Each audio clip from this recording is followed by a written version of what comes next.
Aimee, could you tell us what it's like covering the whole of India from a small village in Goa and traveling, of course? It's actually a very good question. I mean, of course, before internet, it would not have been possible. Yeah. Sometimes you feel, I'll say one thing. First of all, I don't have a television.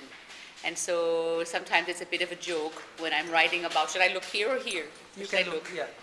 It's a bit of a joke where I'm writing a story for viewers, which I'm sure have seen the whole thing 10 times already on the BBC and the CNN. And you wonder, what do I have to add? Or I wonder to myself, what do I have to add? Because what's the difference of being in Goa and covering a story in Delhi than being in Tel Aviv and covering a story in Delhi? But I think that the difference is that because I've been here for so many years, You understand. there's something that maybe is not in the words. Maybe the words come out the same. On Thursday, the 12th of August, such and such happened.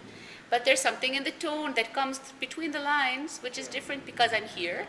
And not only that I'm here and I'm from there. Yeah. So it's the meeting of these two cultures after having been here for a long time and being an Israeli. It makes the passage of communication more accurate and easier. The paper you work for is called? It's called Yediot Achronot.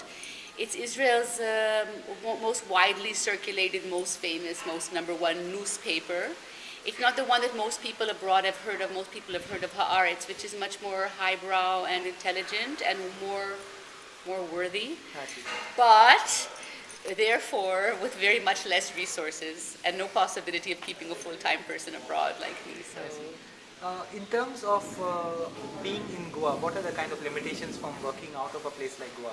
Well, Apart I from mean, the every size? time there's a big story, I have to fly out. I'm a single mom, so there's always again and again the stress of what will I do with my children when I get that call. So I'm always kind of, always with a plan in my head, who's going to go where if I get that call, which does happen sometimes. There's urgent news, of course, that comes up. So that's, of course, the limitation, the traveling. Yeah. You get tired of it. Although for a while it's quite cool, you got your travel bag, you've got your makeup, it's already, not makeup, but or whatever, it's already in your bag, and you like, oh wow, I'm this cool international journalist traveling from place to place. It gets old very fast. But that's the number one drawback. And then, of course, being in the place and knowing the people and being able to get the information directly off the people that you meet, it's a limitation to be so far away. What's the understanding of India in a country like Israel? Is it stereotyped? Is it cliched? Is it Well, inadequate? human beings process their knowledge through stereotypes, and it takes the more highly evolved the human being, the more able he's open to break his stereotypes down into smaller and smaller stereotypes. But till the end, we're pretty much, no matter how much we break it down, we're thinking in stereotypes. So yes, India is seen in a stereotypical way, but less and less so. Those stereotypes are being more and more broken down. Even in the 10 years that I've been doing what I've been doing, when I first started working, so it was the proverbial elephant, snake charmers, and bizarre stories, which seemed to be mostly what they were recognizing. A lot due to my work and the work of other journalists, of course, as well. Now India is seen in a much more full-faceted way. Also, more and more Israelis are coming. It used to be hippies, beatniks, so they came. Now we have completely straight-laced businessmen, plenty, lots. The country, India, is filled with them that are coming for business deals, that are coming for diplomatic reasons, that are coming to set up trusts, NGOs, companies, factories, and so they're bringing back information. So, of course, India is now seen in a more full way, for better and for worse. Yeah. The affection for India rises and falls as more information, accurate information gets out there. But is Israel more open to the outside world than, say, the US? Are people more aware of it? Or Is Israel? Is Israel more open to the outside world? To Asia, to distant I mean, is parts? it more open to Asia than it is to America? No, or no, you're comparing Israel and America in how they're open? Right. I think just like any country, Israel also judges any situation, any story, first of all, by how does it relate to us. Yeah. When I got the call on the tsunami, so of course, there's a tsunami, are there any Israelis, Or there's floods in Bombay, are there any Israelis? Or then, of course, 26/11, there's an attack, are there Israelis? Which in this case, there were.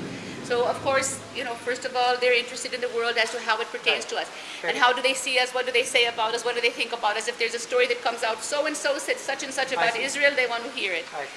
But after that, besides that, Israel is opening more and more to the world. Yeah. Certainly, people like to go and travel. Asia and India used to be seen as a travel destination mostly for crazy, freaky young people, but now you have all kinds of people coming. But the foreign news pages in the local newspapers are still the first to get cut when it's a small edition. When there's less advertisements and the newspaper is smaller that day. So usually the first thing that goes would be foreign news space. And we were just talking about how Israelis are perceived in Goa, through this stereotype of them being violent and difficult to deal with. Why do you think that comes about? You know both sides of the story very well. Yes, well, every stereotype has a kernel of truth. There is a certain kind of gauche behavior by many Israeli travelers of a certain age group, of a certain demographic. In Goa, not in the rest of India. In Goa, in India, kind of the same, yeah. We're talking about 22-year-old kids that have just got out of the army, where they were in a very repressed kind of situation for many years. They get out, and usually within 2-3 weeks they're in India. They come very quickly. Or South America as well. I see. And so they're at the same time, there may be the first time abroad. There may be the first time without any kind of control of commanders in a long time. They've got some money in their pocket to burn. And then they have also the mistaken information that India is a place where anything goes. They don't have enough knowledge that India is certainly not a place where anything goes. It's conservative, but at a quiet level. People will not they'll not hassle you about it. So people think, oh, it's okay, I can behave how I want. I saw some, not Israelis, I saw some tourists on the motorcycle the other day driving through Kalanpur. She was half dressed, he was half dressed, they had the radio blared and she was making some kind, and I wanted to go to say, don't you realize you're acting like a crazy person? They weren't even Israeli. But no one's really said anything to them. So they think, oh, in India this is accepted. They don't know that everybody's looking and saying, kya baat kajal ho, pagal ho jayega. So this is the reason. But language, we don't understand the Israelis, they don't understand us. Anytime that there's people that are speaking a language that people don't understand, and it can be Scandinavians, it can be French, it can be Italian, Germans. Then people, anybody, then people start to form a whole lot of opinions about them. Israelis are sensitive to anti-Semitism, and so they do tend to be afraid that any kind of anti-Israeliness is actually anti-Jewishness. But I would say in this case, I don't think there's any anti-Semitism involved. I think there's kind of it may be political in the sense that... I just think there's a lot of bad behavior by a certain segment of young people, certainly not the older Israelis. Nobody has a problem with anyone who's 25 years and above. Usually people say, wow, I've met the Israelis, they're wonderful, they're fantastic, lovely human beings, which they usually are. We're just talking about these younger people who kind of behave badly. They're loud, they're cliquish, they're rude. As far as the drug dealers, so exactly 2 of them have been caught. But a big thing is made out of. Yes, I mean, certainly... Your view is that Dudu and Atala are not so big on the scheme of things as is projected by the media here, which goes on and on about them. They were allegedly selling drugs. Yeah. They were not allegedly. And they were foreigners selling drugs, so it's easier to... Yes, I mean, I cannot say if they were or they not, but allegedly they were. My information is that they were, but I should not go on record saying that, because it still were in the alleged stage at this point. But they were certainly not, drug lords with, with huggies doing their,